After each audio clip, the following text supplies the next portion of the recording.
James Lawrence on the show today, the Iron Cowboy. So who is this guy? Like, I don't even know where to begin.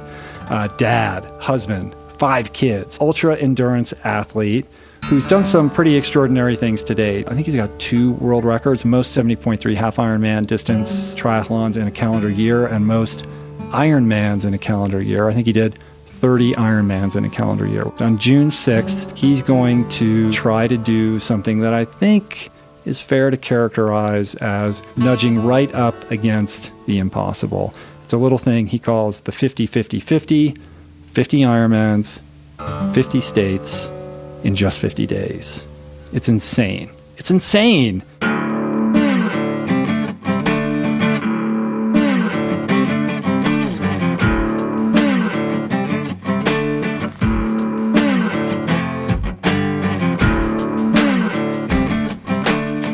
I was 28 years old, we had a couple kids, and my wife just says, let's go run a 4-mile fun run. I distinctly remember looking over, and there was women pushing their kids in strollers passing me.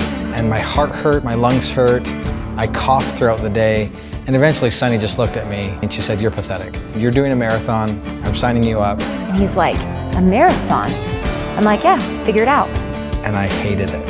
And it's just because I wasn't ready. I didn't take the time to prepare myself properly.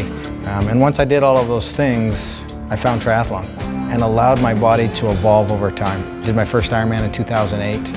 An iron distance triathlon consists of a 2.4 mile swim, a 112 mile bike, then followed by a 26.2 marathon run. And one day he came home and he's like, I have an idea. He's like, the world record for the Ironman is 20. I'm gonna do 30. And I was like, 30? Because he'd only done 1 Ironman ever. I married James knowing he was a dreamer. It's something I still think is crazy. I was like, well, why? You're gonna do that? You have to plan the whole thing out. He's like, yeah. In 2012, before he even finished the 30 Ironman record, He announced he wanted to do this 50 Ironmans in 50 states in 50 days. I just blurted it out. I'm like, we're doing 50-50-50. My timing was off as far as presenting it to Sunny. I never think like that. I'm not a creature of change and risk. So part of me is drawn to him for the adventure, but the other part of me wants to slap him across the face with a fish and say, what? Why are we doing this? Because I really wanted to find some of my limits, whether it be in fundraising, whether it be physically, whether it be mentally, but I knew the 50-50-50 was happening.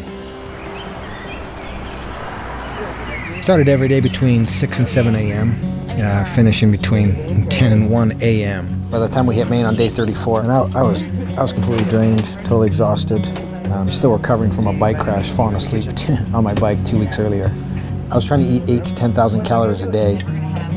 I remember walking up to that YMCA to start the swim, and I just remember thinking, man, I just don't want to be here. But then what do? You just keep going. So I think he's like kind of grumpy today because I'm like, how are you doing? He's like, God. So I don't really think he's good. I think he's kind of grumpy and kind of like, I don't want to do this today. oh, I used to go there and Is that him who just took off?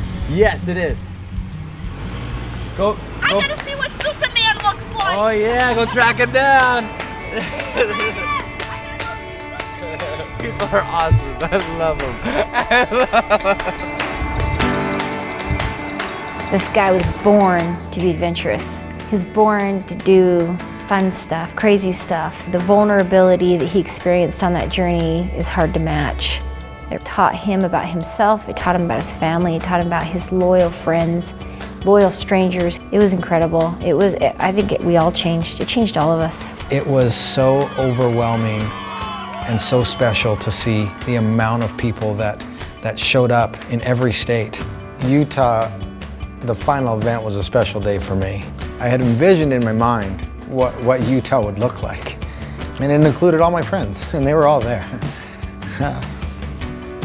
It was just this concert-like atmosphere, and it was just this euphoric feeling that I didn't want to end.